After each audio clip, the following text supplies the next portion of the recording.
we have got your 12 rules of DJing, which are featured in DJ Jazzy Jeff's How to DJ Right.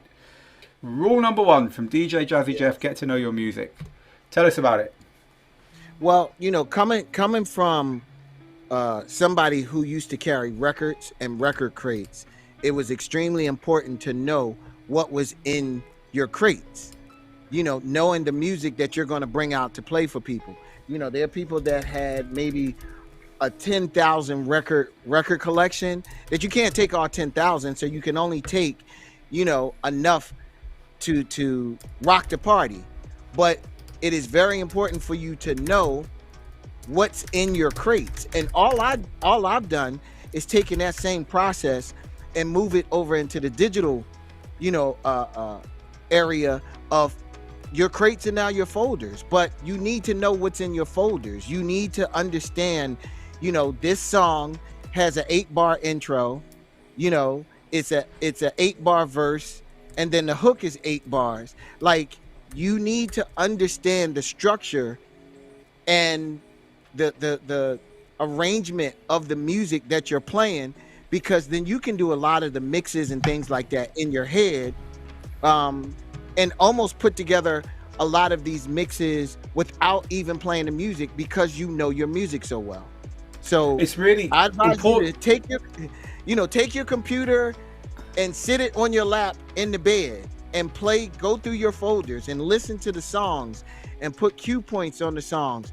It's almost like the more that you know your music, I'm pretty sure there's a lot of people out there that you have better experiences with songs that you know than songs that you don't. So if you know that, get to know all of your songs.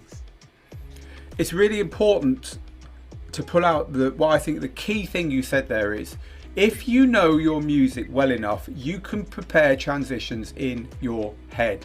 And this is the stage that you got to get to if you want to be fluid like Jeff is. We all watch Jeff DJ and it's fluid. And the reason is he's done all this stuff in his head 10 times for every time he's done it on the decks. And let me tell you people something absolutely frightening.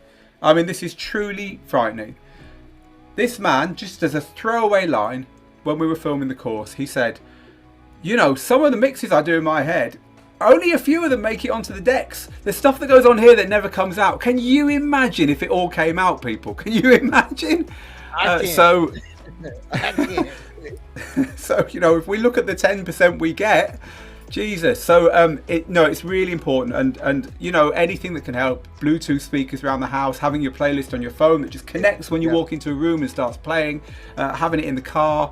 A lot of people don't listen to their own music, right? They buy music and they audition music and they discover new music, and once it goes into the collection, they kind of ignore it. And it's important to not do that. And there are songs that if you get to know, you'll realize, hey, this song is in the same key as this song, and I wonder if I put them together, how would it, how would it blend? Will it match? And the only way that you get to know that is if you know your music. And that's why, to me, it is so important. So many of the mixes and things that I come up with, I may come up with in the car, just listening to the music. And I'm like, oh man, like that's crazy, because, he says this and then it's an 8-bar break. And then I can start this record and it all seems seamless. But none of this stuff, like that's probably why this was rule number 1. There's nothing more important than you knowing your music.